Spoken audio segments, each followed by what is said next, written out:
hopefully that will throw up more solutions and answers than not. So with that, in my few words, I thought at least I'll set the context right, and maybe we can now dive into the second round, which is the panel discussion. Thank you.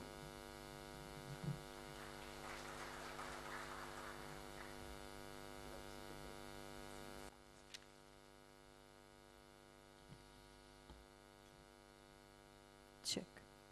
Thank you, Mr. Lada. May I now request the panelists to come up on stage one by one as I announce their names. Bhargavi Upadhyay, System Architect, Philips India Limited. Royal Philips is a leading health tech company that focuses on creating innovation that matters to people. Bhargavi is the System Architect for the Connected Digital Propositions groups in Philips Innovation Campus, Bangalore. She focuses on mobility aspects of a number of healthcare propositions within Philips. Along with a world-class team, she is responsible for creating applications helping achieve Philips' vision of connected care for continuous health. May I request Mr. Puneet Sharma, founder and CEO, Buck Clipper, to kindly come up on stage. Puneet, yes, thank you so much. Please, can we have a round of applause for him? Puneet is the founder of Buck Clipper, an in-app feedback tool for mobile developers. He has over a decade of work experience in solving real business problems with technology. A programmer since the age of 16, he has worked on various technologies in his career. Bitten by the startup bug, he started his entrepreneurial journey 5 years back. With Buck Clipper, he works side by side with developers and companies building apps and games for mobiles, helping them build better apps. May I now request Mr. Rakesh Patibanda, game design researcher, to come up on stage. Can we have a round of applause for Mr. Rakesh? Having a background in the field of design, Rakesh research at RMIT University has enabled him to develop and learn the social science perspective of design. Rakesh has a keen interest on the health side of gaming, that is both physical and mental health. Having had an opportunity to work with some of the pioneers in both these fields of health has been an impetus to him in his research. May I now request all three panelists to begin the panel discussion on mobile for development. Over to you. Thank you. Thank you. So purposefully I did not go into the question answer session. I thought we'll do it jointly, while this panel is going on. So maybe thanks for joining in today. So maybe what we'll do is, a common question to all of you, and maybe for the first 30 minutes we'll just spend going through some of the questions that we have. And then we'll open the floor for any questions that the floor has, in asking any of the panelists here. So in the sense that whatever you heard, would like to hear your thoughts around, do you think that mobile or the app community is really disrupting with innovation the marketplace?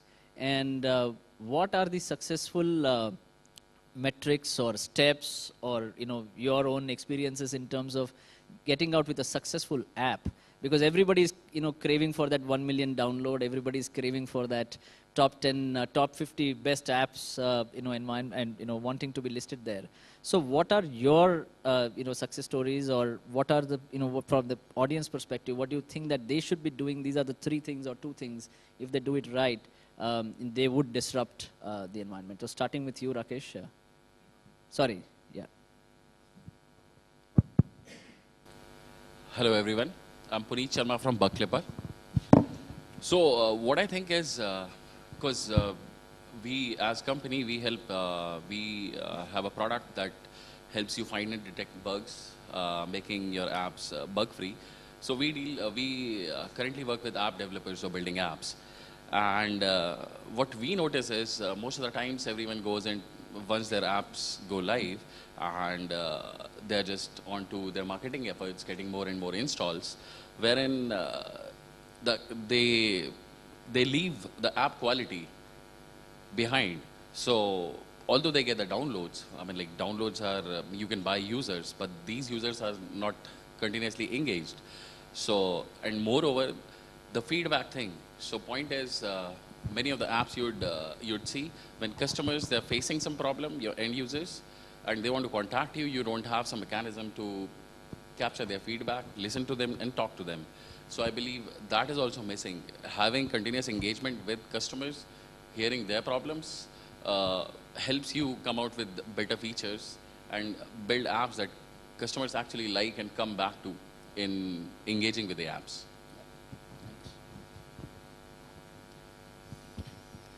Yeah, I represent Philips. We are a leading health tech company, and impact of apps in health tech is, I think, we can say it's dramatic. We have this notion of health continuum in Philips, which means healthcare services start not when you go to hospital, not with the doctor. It's much before. It's about maintaining the fitness, maintaining healthy lifestyle, and from there, in hospitals and remote monitoring, we see that apps actually give a lot of value. We talked about IoT devices, wearable devices. Philips also has the wearable watch, and we saw in CES that there are over 100 companies who are in this market. But it's apps which are actually analyzing all this data, capturing the data, and making sense out of it. Yeah?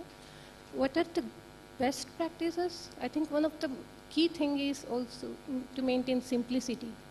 We have to communicate with the user. Apps are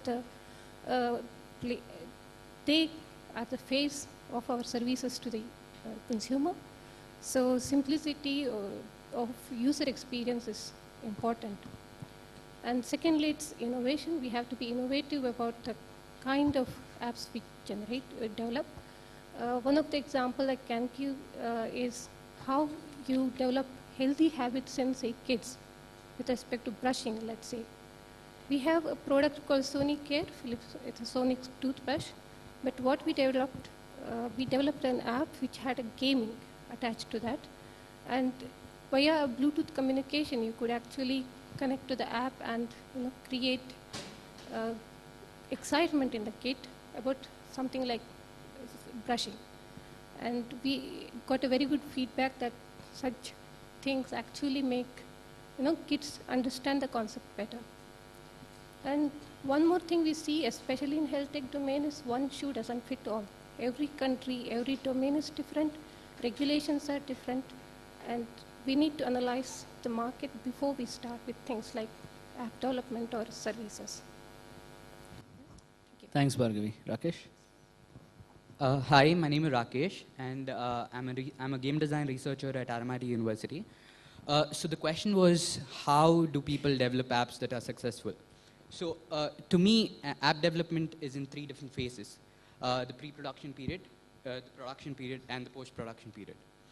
In the pre-production period, I think this is where app developers in India are lacking knowledge about what to do and what not to do.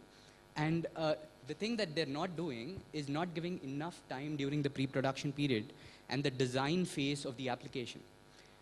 So I think that when somebody is trying to develop an application, they should give enough time for the pre-production period before they jump into the production and pull in a lot of money into the development phase. So in the production period, what happens is it is a 5-step process. So I think that firstly, even a pig with lipstick on it doesn't look really nice.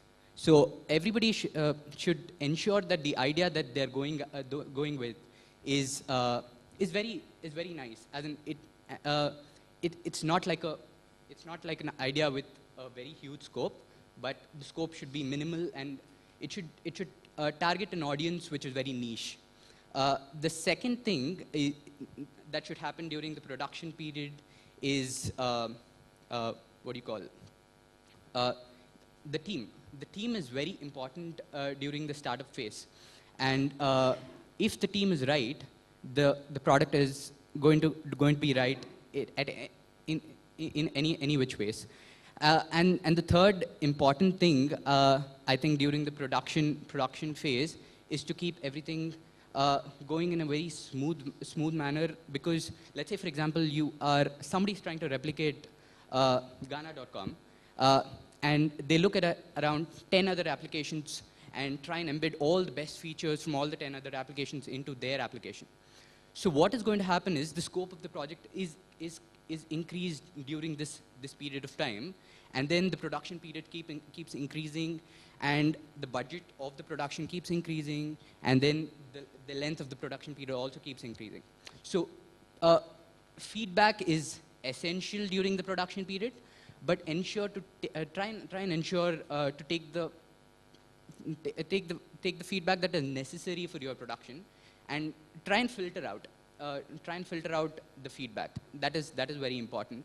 And during the post-production period, I think Puneet over here is going to help everybody a lot in terms of bug removals and all the other basic necessary things for app development. And the final thing is obviously a marketing plan. So I've heard that Yup TV is doing a South India to North India campaign right now in a complete 3 months planned, phased out manner, because and that is a very neatly planned out marketing plan. So I've just come to India 2 months ago after about 1.5 years in Australia, and the moment I've come, I've stepped into the bus at the airport. I've seen all the Paytm banners hanging around the bus. That is the kind of reach that you should have when you want to disrupt a market. You have to have a complete sweep from South India to North India, and that is what makes a difference in the post-production period. Yeah, that's it. You do need a lot of megabucks to do that kind of marketing.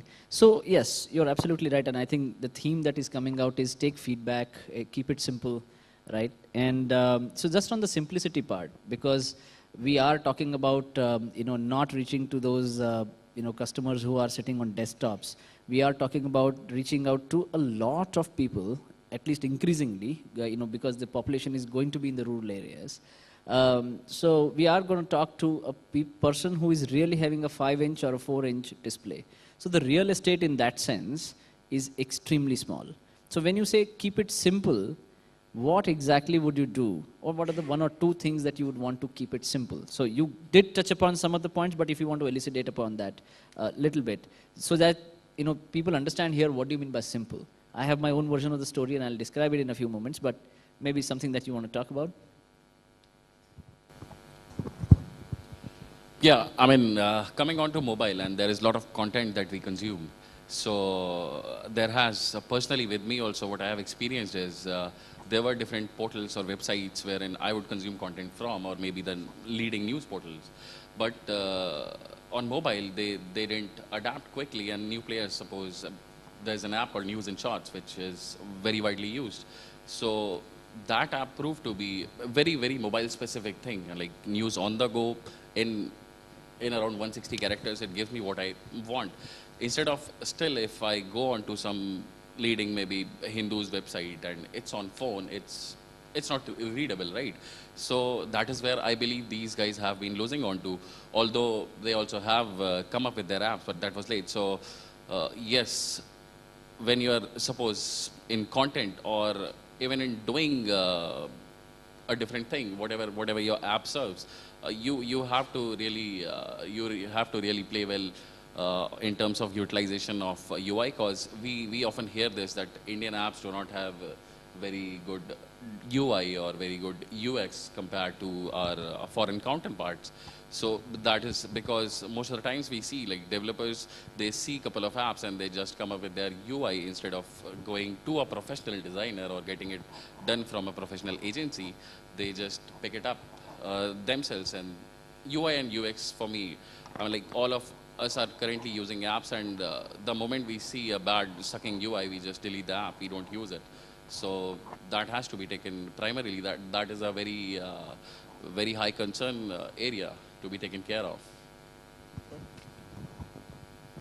Yeah, I think user experience is, of course, the first thing where we have to achieve simplicity.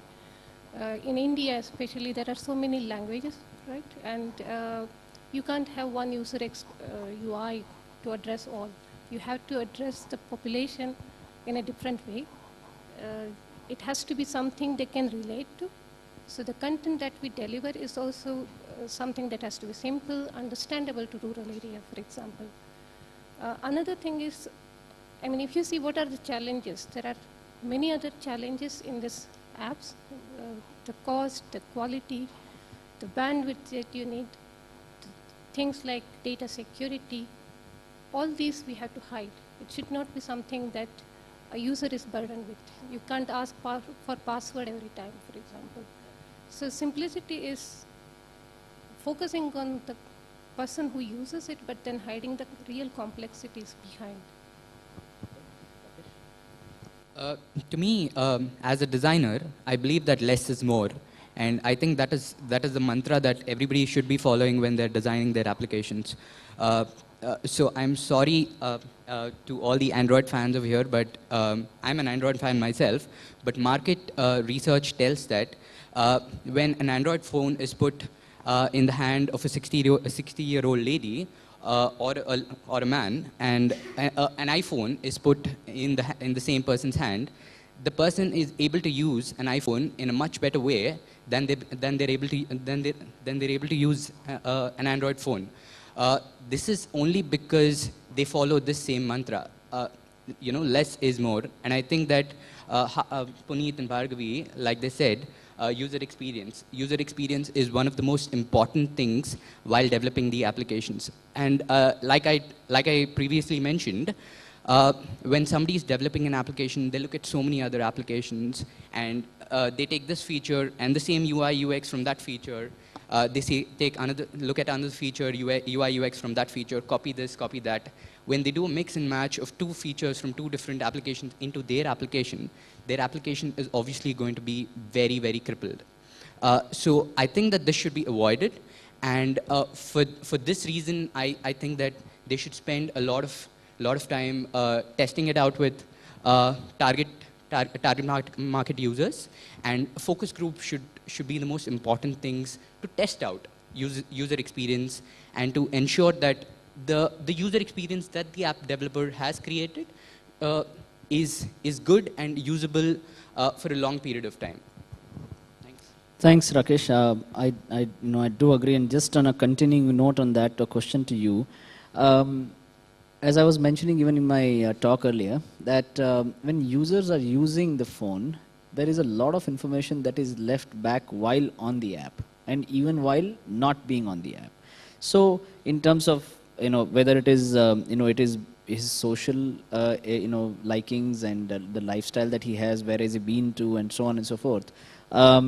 So how much of all of that becomes relevant when you are doing the design thinking, right, around the building of the app? So any thoughts on that? And do you think that that is relevant, contextual, as was mentioned also earlier, that Puneet said that we cannot bring all of it into it. We need to pick up some elements. So how do you choose? How do you go about putting or understanding that these are the 6 different most common elements in relation to my idea or my story on the app? And how do you go on building that particular app? So any thoughts around that in the design thinking part? So in my experience, so I'll just tell you the story of how I came to the place where I am researching at this point of time. So when I initially went to Australia and started my research, I wanted to design games that evoke positive emotions. So just to give you a context, I am a game designer by profession, but I always believe that game design should be used for the benefit of the society. And I always think like Superman. Game design is my passion, but gamification is my responsibility, sort of a thing. So in that context, when I went to Australia and started my research in designing games that evoke positive emotions, positive emotions has close to about 100,000 books on it. And when I started reading 5 of them, I realized that emotions as such is such a vast field. And from emotions, I came to positive emotions, negative emotions, and then I came into something called as empathy. And then I came into something called as mindfulness, breaking down into the niche market that you want to target. sorry. So then I came to mindfulness, and that's how I came to breathing. Breathing leads to calm, and that leads to mindfulness. So in that context, I stopped over there. I was like, okay, this is the project that I have to design for my research. So I started to build something around breathing and how breathing can be used to change the behavior of gamers. And that's how I came with this concept called breathing games on the mobile phone. Now, this is how I came up with breaking down my design thinking. But then, how do I design it actually on the mobile phone? What are the parts of the mobile phone that I can use to, involve breathing into the interaction of the game? And that's how I hit the microphone, and that's how I hit this breathing technique called pursed lip breathing, which is going to help game designers design games that would help players change their behavior in terms of breathing by using the microphone. So out of all of these parts, I broke down my design thinking to this, and out of all the parts in the mobile phone, I broke down to, microphone, thinking about breathing and things like that. Yeah, that's how I came. Yeah, very, very, valuable in terms of the insights of how you yourself have gone about doing that. And it is very relevant at most points in time to, not only, identify the problem and identify the opportunity with the problem, and then breaking it down in sequential terms to, then address individually those components. It is not possible all the time, but then, as was mentioned by Puneet earlier, that we need to have used the professional experience of those guys who have been there, done that, right? To use that experience in the best possible manner. Bring that to the fore so that you don't start reinventing the wheel yourself, right? A question to you, Bhargavi. Globally, we are seeing that telemedicine and health apps are dramatically being adopted. They are providing a lot of solutions. Of course, in the overseas context, it could be probably a paid story. But in the Indian context, people do like to use free apps, right? So, how do you see the trend in India? And what kind of growth will these health tech companies like Practo, or even the wearable companies like a Goki, for example, offer in India, or be to change the landscape in India? Because Practo has really come out pretty well, and Goki is doing something different than what Fitbit is doing in the US. So how do you see the whole health tech really emerge in India?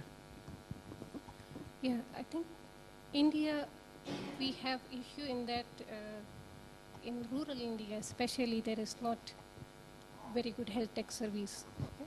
So there are multiple models that we see emerging. One of the things, for example, is in Tier 1 and Tier 2 cities, we have good hospitals with experts, and how you can use their expertise to give better services in rural areas using apps or mobile M-Health in general. So some of the experiments we are doing with some hospitals is also like having smaller clinics connected to bigger clinics, and then patients go to these smaller clinics, and there will be measurements or analysis, and then experts in bigger clinics, doctor can access it through their mobile phone and give suggestions. This is one of the things that could help. Another thing that we see is, yeah, as you mentioned, wearable sensors, IoT devices, they're exploding, and they're also relatively cheaper, and we expect this market to grow pretty well and help M-Health in general. Apart from that, as Rakesh was mentioning, it's also about promoting good emotion, right? And that we sense, especially in some apps we developed, we have to give better, how do we say, emotional support to user, and self-confidence, raising self-confidence is also important. And we have experimented with like things like shavers, the first thing you do in the morning, especially, or hair care in case of women, we have these apps which kind of boost the confidence or give guidance. So that, yeah, what we see is we have to address the market in segments basically. All right. Puneet, coming to you, the government, in this recent budget last month, announced a lot of schemes around digital literacy in India.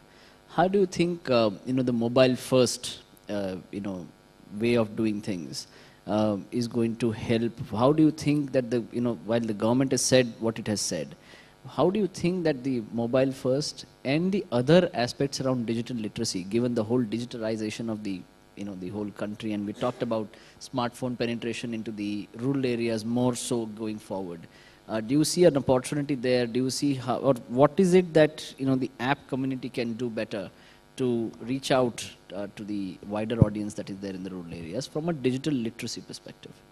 Yeah, so I saw that the Government of India initiative about digital literacy, which actually is more of having at least one person from every household being aware about how IT services work, how smartphones or computers work. That's a brilliant initiative because I strongly believe that mobile first in education is going to be really big, and it's a huge opportunity because for countries like us with more than around 150 million households that are rural, the problem is not only what goes in there, because there are with mobile what happens is I won't say content, but yeah, the digital books, the distribution of these digital medium of books is far easier than the traditional books, and it is very, very less expensive also. And the problem with rural India and the remote parts is, apart from mobile being here also, there are so many things sorted in a place like this. But in rural India, you have trainers, government have teachers and trainers which go and teach these children, but we don't have good quality trainers there. So that as a challenge. So being educated, having video lessons maybe, or maybe live classes via mobile, some brilliant faculty from here also can teach so many kids. This is something similar. We were working with the BSc Institute, so they also have this challenge wherein they every year come up with different schemes of educating farmers. So the problem that occurs is, so they have a huge team that goes to these remote villages, they teach the farmers, but then there is no mechanism available wherein they can monitor how they did, and then they again have to go there, and again they also don't have very good trainers available in all the remote places, because a person from here does not go deep into village in Kerala. So they have to find someone local. But this challenge is always there. And I believe something similar. Education on mobile in Africa is also huge. Like distribution on data, their trainings, everything is reaching to masses on mobile. So it's a huge opportunity. And in fact, what books cannot do is what mobile does, as he mentioned about gamification. So I'll be honest. So I in fact hopped onto an app called Duolingo.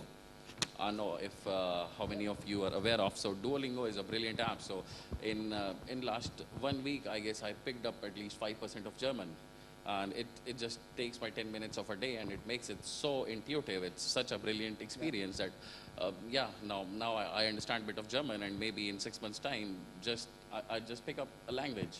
So in that case, yes, I'm being educated. Maybe I'd be certified in German totally on mobile.